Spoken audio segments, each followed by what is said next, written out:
Inspiring interviews with today's top landlords. This is the Rental Income Podcast. And now, Dan Lane. A lot of people get started buying rental properties by taking the house that they're living in and turning it into a rental. Eric, do you think that's a good idea? Absolutely. I would recommend buying a property and living in it as an investment. I bought my condo to live in, then I rented it, and then I sold it, and I bought a 4-family with it. Eric was making $300 a month renting out his condo, which is pretty good. But recently he decided to sell the condo. He took his equity and he used it to buy a 4-unit building. That 4-unit building is making him $1,200 a month. So all he did was move his money from one property to another, and he's making way more money. On the show today, we're going to walk through exactly how he did that. We'll go over the numbers and see how everything is working out for him. Joining us on the show today from Worcester, Massachusetts is Eric Girard. We'll take a really quick break to thank our sponsors. We'll come right back and we'll talk to Eric. Whether you've been buying rental properties for years or you're looking to buy your very first rental property, the very first thing you want to do before you go out and find a great deal is to figure out your financing. The lender that I recommend is Chaley Ridge from Ridge Lending Group. She's a nationwide lender, and her specialty is helping investors finance rental properties. Chaley has a special limited time offer just for our listeners. She will pay for your appraisal up to $500 when you close a loan with her. Just mention you heard about this on the Rental Income Podcast. If you want more details or if you're ready to get started today, just go to ridgelendinggroup.com. That's RIDGE lendinggroup.com. NMLS 42056. A good deal on a rental property isn't going to last very long. To win properties today, you need to move quickly when a deal comes on the market, but it takes time to analyze a property. I want to let you know about an app where you can analyze deals on your phone in seconds. It's called AskRic, that's RIC for Rental Income Calculator. You can analyze a deal with the push of a button. You can figure out the rent, your mortgage payment, your expenses, and figure out the cash flow. If the numbers make sense, you can make an offer right there on the app, or you can send a calendar invite to your agent to see the property in person. AskRic is currently offering a free 7-day trial. Just search for AskRic in the App Store or go to Just Ask Rick. That's RIC, justascric.com. Eric, before we talk about how you got to where you are, why don't we start with talking about where you are right now? Can you tell us a little bit about your 4-unit building? Yes, Dan. It's a 4-unit building in Worcester. It was built in 1991.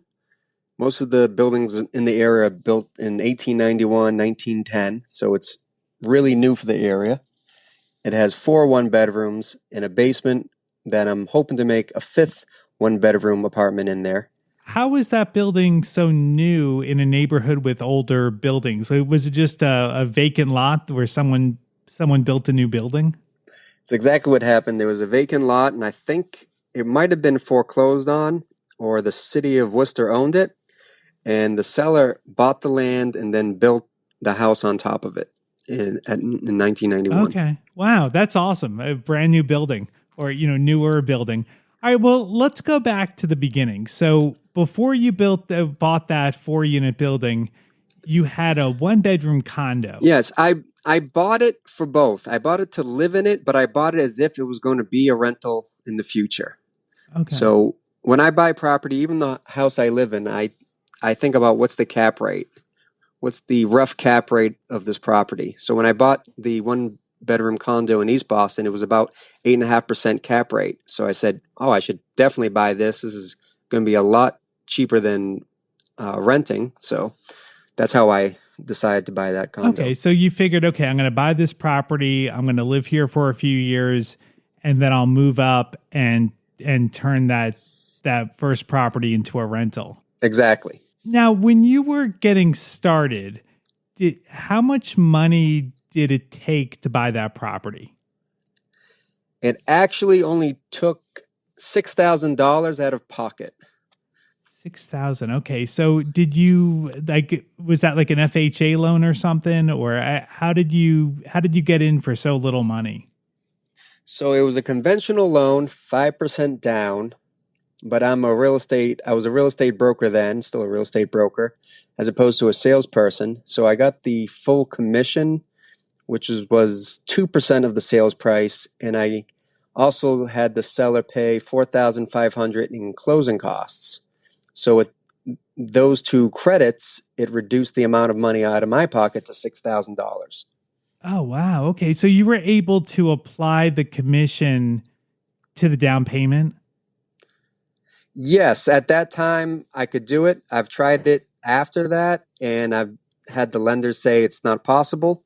So I don't know if there was a rule change, but I Yeah. usually get the commission on from the brokerage on the back end, Okay. anyways. So Well, that's I pretty cool. To be able to apply it to the down payment. I mean, you're going to get paid one way or the other, but to be able to buy a property and get a 3% discount is pretty awesome. Now, did that property need any work when you bought it, or was it ready to go?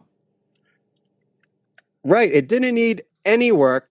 Not only that, it was a gut renovation job. All of the units, a 3-unit condo building in East Boston, and they were all gut renovated. Everything was brand new systems, brand new everything. So I didn't have to do anything. I just bought Okay, it and moved in. that's awesome. And then how long did you live there for before you rented it out? I lived there about 3 years, but before I started renting out long term, I did spend 2 months. I rented it as a furnished Airbnb apartment Okay. while I vacationed in Thailand. So Okay. So then you came back, you decided, okay, it's time. We're going to rent it out. How did it go finding your first renter?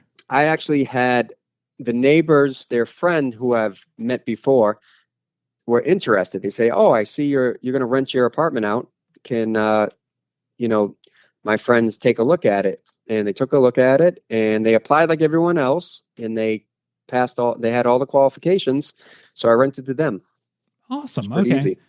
Great. Okay. So they moved in. How long did they stay for?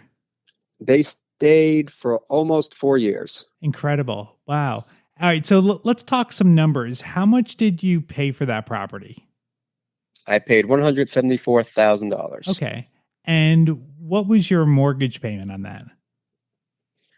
The mortgage payment, taxes, interest, condo fees, total all in was 1,300 Okay. approximately. And what was the rent? The rent started at 1,600, 1,600, and when they left, it was 1,650. Okay, so you were making $350 before any repairs, and I guess you had no vacancy, right? Right, Because never had a right, vacancy. okay, so $350. How much of that $350 was actual profit? Like looking back on it, how much did you spend for upkeep or for things that broke over time? So when they were living there, I never spent anything. Nothing needed to be fixed or repaired, except for one time I had to do maintenance for the central air system. That was about $350, something like that. That was Okay. probably the only expense I ever paid. That's great. Now, did you budget for repairs? Like, I know this was your first rental. Maybe you didn't know as much as you know now, but were you setting money aside in case things came up? Normally I would, but this was, like I said, a gut renovation. Yeah. So everything was brand new. So I didn't set aside anything. Yeah. And I lived there and I made sure it was all working properly before I let them, move in. So no, Yeah. I didn't do that.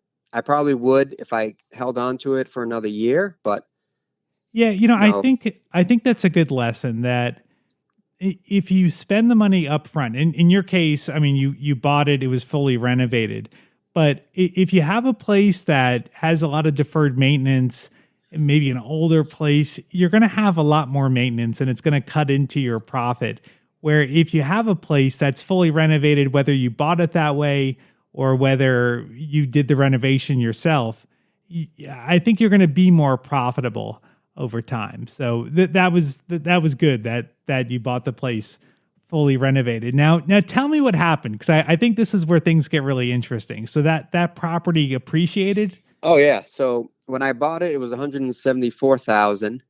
The neighbors bought their one bedroom, which was smaller, not as renovated, for 191,000, and then everything exploded from there. I mean, within a year and a half, it was worth 250,000, and then when I sold it this year, I sold it for $374,000. Incredible. When you bought the property, did you have any idea that it was going to appreciate that much?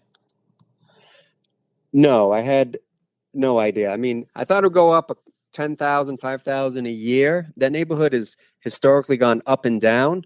But since I bought it, the development in the neighborhood has exploded. New development, gut renovations, like everything just went up, and up. And it's still going up now. So yeah. I bought at the bottom of the market, which I didn't time. And that was a lot of luck, but I also bought it with, as I said, with the cap rate in mind. So I knew it was going to cash flow when I bought it. So even if it didn't go up in value, it still would have. You still would have been making $350 a month, right? What year did you buy that property? 2014. 2014. Okay, so I mean that's it's not like you bought it in 2009, 2010 when things were on sale. I mean, 2014. It didn't feel like, I mean, I remember back then buying properties and everyone was saying I was crazy that the market was going to go down. So 2014 didn't feel like it's a no-brainer to buy real estate right now. But, obviously looking back on it, it was a great time to buy real estate. But so, all right, so tell me what happened. So did you sell that property and pay the taxes on it, or did you do a 1031 exchange where you can defer the taxes and roll the profits into another property? So I did take some of the profits, well, I have to pay taxes on, but the super majority of the money I used a 1031 exchange agent to buy the second property. That's awesome. All right, so you had to pay a little bit of taxes on the money you took out, and is that the money that you used to buy your primary house right now? No, that was just some extra money because I sold during the winter this year.